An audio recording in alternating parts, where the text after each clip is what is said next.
There's another issue I actually want to bring up, which I think is especially relevant in long-term relationships. I don't know how to say it. It's like, I'd call it pet peeves. Little quirks that tick you off or annoy you. Yeah. And it becomes issues. Like stuff that you didn't notice at the beginning. Exactly. At first, like, you'd find them cute, and then it's like little by little, it's kind of like, you're getting on my nerves. Yeah, like you chew with your mouth open, or Yeah. you leave your socks on the ground, or you'd never close the toilet seat. You know, Yeah. these are little quirks, and people tend to fight about that. But I feel like, okay, these are issues, but they're not really big issues. Yeah, And they're not like the that's end the of your sad relationship. thing. Yeah, that's the sad thing. It's that, like everyone kind of, because I think it's also a matter of selfishness, because like I don't like the way you do things. But there is communication. You can actually talk about this without being upset. Mm-hmm. And I think that's something that people don't realize is immediately when they get turned off by something, they speak their mind, but they don't realize that they could be hurting the other person, or Yeah. they could just simply tell them in a nice manner so that something can be done about it.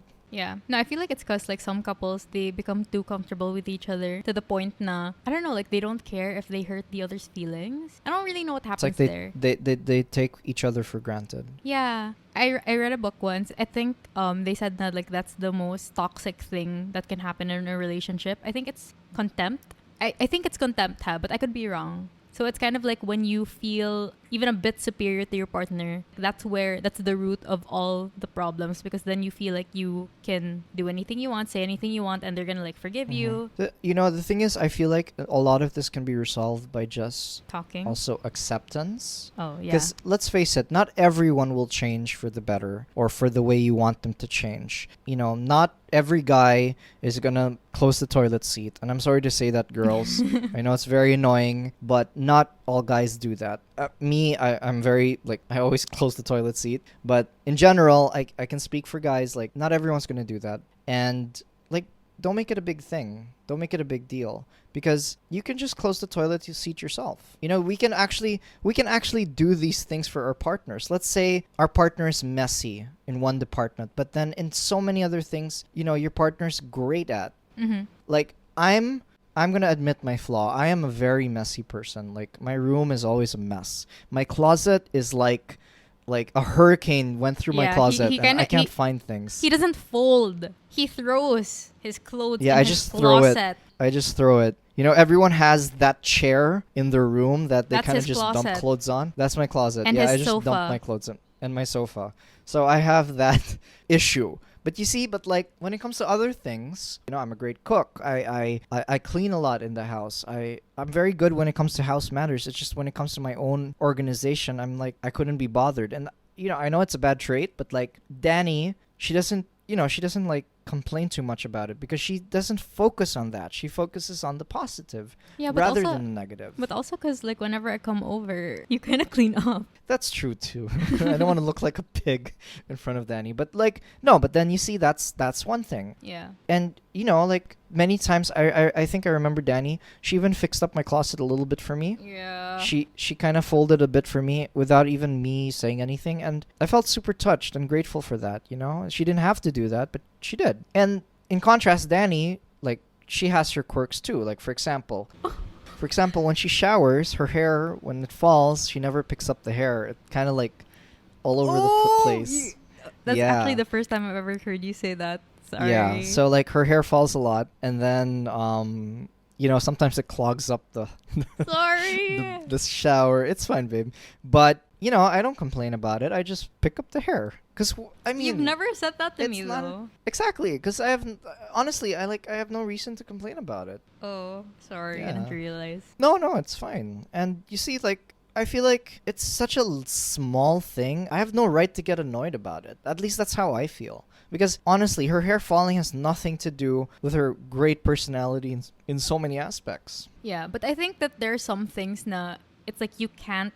I don't know. Avoid. Maybe because you see them, like, it's always in your face. Like, maybe when someone says a certain word that's mispronounced or whatever, or someone has, like, really bad table manners, And that's like Yeah. something that you have to see every single time that you eat together. I know. And that's another thing. Like, of course, you can't just accept everything, and that's why communication is important. But like just don't make it so big. Don't nitpick, or don't like the worst is like the worst is when you're with someone and they're always out to get you. They're always out to like, okay, Look you're for about to do flaws. something. You're about to do something wrong, and then they're like, oh, gotcha. I caught you. You know, you did something wrong. And like, why? Why do you have to do that? There's no need for that. Yeah. And I disagree with that in like I've seen that in couples before. I've seen that unfold in front of me, and it's not nice, you know? It's like it's too, well, I would say almost too controlling. Mm-hmm. People are flawed. No one's perfect. Everyone's going to make mistakes. Everyone's going to have their little quirks that are not good. Nobody is perfect. And I feel like the best way is to communicate about it, and if it's not that big an issue, to just help the person, help Yeah. them improve. Like how Danny just helped fold my clothes. Yeah. I also feel like this based on personal experience, I feel like you have to learn to practice gratitude in the way that you phrase things. Like to not make it into a fight instead of, thinking na what the person did wrong. You have to, like, for example, if they did something like to make up for it, I feel like it's a good practice to like say thank you for doing this, which this is something that I told Arion once, and then like he started doing it, and now it's like every time he does something wrong, I can't even get mad anymore. It's so annoying because it's like it backfired on me. So for example, real life example, I had this friend who Babe, okay, what? why don't we do like a dialogue? Okay, sige, fine. Yeah, let's roleplay. Okay, so I was playing games for too long. I Yeah, but left at you that alone point, for I like wouldn't 2 even talk hours. to you. So, walking down the stairs, and I'm feeling a little bit like, uh-oh, I screwed up. Okay, and I see your face. I'll be like, where were you? Hi, babe. I was playing some games. And then Thank you for being so patient and waiting for me and not getting mad at me. You're such an amazing Aw. girlfriend. And I'm sorry that I took a while, but thank you for being very, very patient. Okay. Yeah, that's more or less what happens. Yeah, that's what happens every single time. I Not wait every long. single- Yeah, but okay, usually when I have to wait longer than I have to, Yeah. this happens. And then I can't even get mad anymore. Because, like, I think it's a psychology. Because instead of saying, sorry, I messed up, it's more like, thank you Yeah. for being patient. Thank you for being who you are. And then the person's like, oh, yeah, I'm great. So this is just manipulation. In a way, yeah. But I actually watched I think I watched a video about it once. It's like it's positive. Positive reinforcement. Yes, Mhm. exactly. So it's not just manipulation. There's psychology to it, and it's a very positive way of Yeah. approaching a relationship.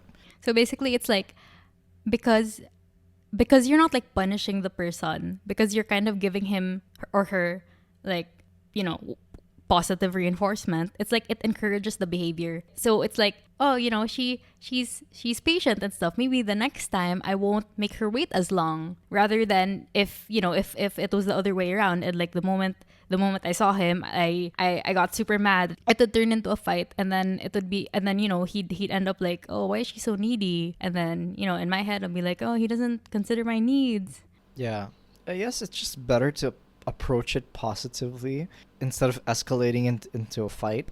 If you guys want to check out the full episode, click the link on the screen or head on over to Spotify, Apple Podcasts, or wherever podcasts are available. Thanks for listening, and we'll see you soon.